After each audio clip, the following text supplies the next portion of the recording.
and welcome to Matt's Musings. Today we continue our conversation on slow church.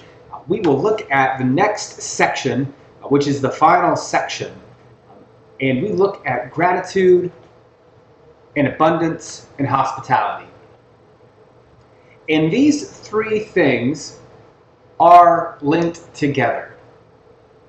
They say, once you begin to see the world as a world created with abundance, as opposed to, say, scarcity, as we are so often taught, that the world's resources are scarce, and so therefore we have to get ours. We have to get everything that we think belongs to us before it gets gobbled up by others.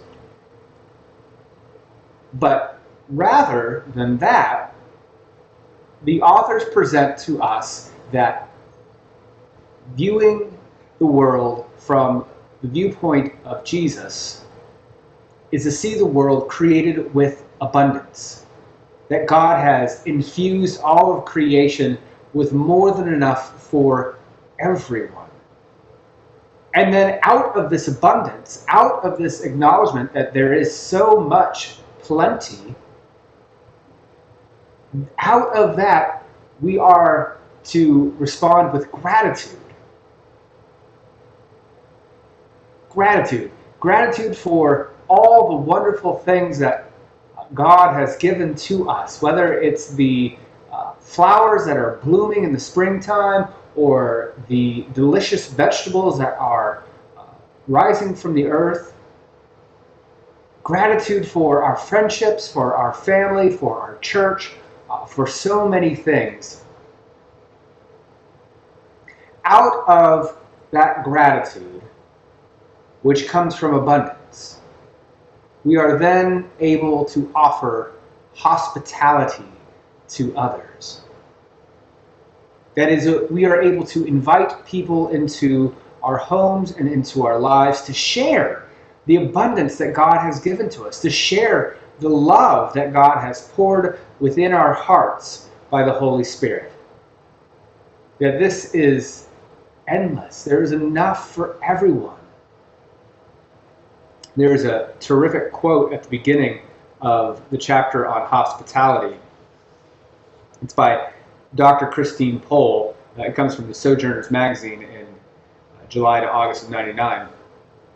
She writes, "We learn the skills of hospitality in small increments of daily faithfulness.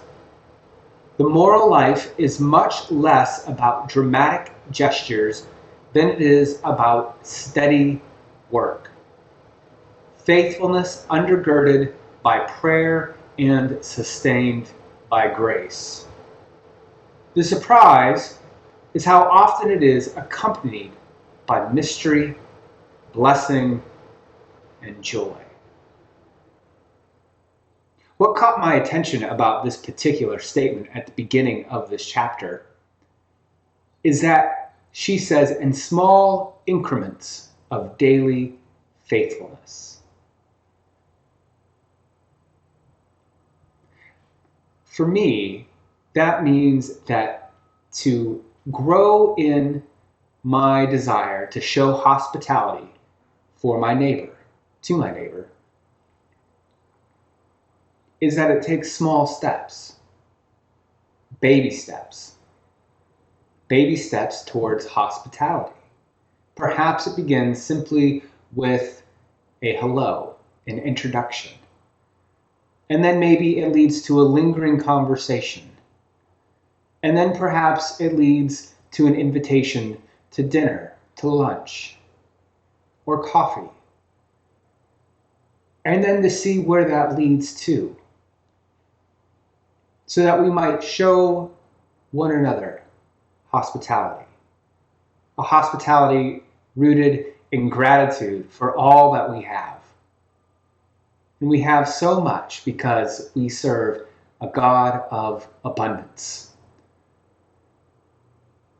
And so my question to you today is, what's the next small step towards hospitality in your life? What's that small step that you could take today to show your neighbor the abundance that God has given you. Thank you for joining me today for Matt's Musings, and I will see you another time.